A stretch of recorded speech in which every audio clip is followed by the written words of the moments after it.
Hi friends, நம்ம இப்போ சூப்பரான ஒரு ப்ளைன் பிரியாணி எப்படி செய்யறதுன்னு சொல்லி பார்க்கலாம். அதுக்கு 2 டீஸ்பூன் அளவுக்கு நெய் எடுத்துக்கோங்க. 1 டீஸ்பூன் அளவுக்கு கடலை எண்ணெய் எடுத்துக்கோங்க. அதில் பட்டை, கிராம்பு, பிரியாணி இலை, ஒரு நட்சத்திர சோம்பு அண்ட் 2 ஏலக்காய் எடுத்துக்கோங்க. ஒரு பெரிய சைஸ் வெங்காயம் ப்ளஸ் 2 பச்சை மிளகாய் எடுத்து நல்லா வதங்குற அளவுக்கு நல்லா வதக்கிக்கோங்க. அதுக்கப்புறமா இஞ்சி பூண்டு பேஸ்ட்டு 2 டீஸ்பூன் அளவுக்கு ஊற்றிக்கோங்க. அதுவும் நல்லா வதங்கணும், பச்சை வாசனை ஃபுல்லாக போகணும். அதுக்கப்புறமா புதினா இலை, கொத்தமல்லி இலை இந்த 2யும் ஒரு கைப்பிடி அளவுக்கு போட்டு நல்லா வதக்கிக்கோங்க. அதுவும் நல்லா வதங்கட்டும். அதுக்கப்புறமா ஒரு பெரிய சைஸ் தக்காளி எடுத்து நல்லா சமமாக வெட்டி வச்சுருக்கேன், அதையும் போட்டுக்கோங்க.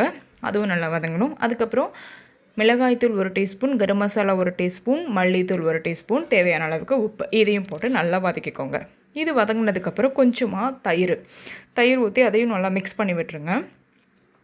நல்லா மிக்ஸ் ஆகட்டும். இதுக்கப்புறம் நான் பாஸ்மதி ரைஸ் 1 கிளாஸ் எடுத்திருக்கேன். அதுக்கு 1.5 கிளாஸ் அளவுக்கு தண்ணி ஊற்றணும். ஸோ அதை நான் ஆட் பண்ணிவிட்டேன். அதுக்கப்புறமா பாஸ்மதி ரைஸும் ஆட் பண்ணிடுங்க. ஆட் பண்ணி நல்லா மிக்ஸ் பண்ணி விட்டுட்டு குக்கர் விசில் போட்டுருங்க. கரெக்டாக 2 விசில் அளவுக்கு விட்டுருங்க.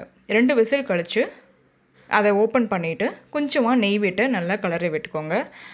அவ்வளோதான். இப்போ சூப்பரான ஒரு ப்ளைன் பிரியாணி ரெடி ஆயிடுச்சு. இதுக்கு நீங்கள் ரைத்தா வச்சு சாப்பிட்டா ரொம்ப சூப்பராக இருக்கும். Thank you so much.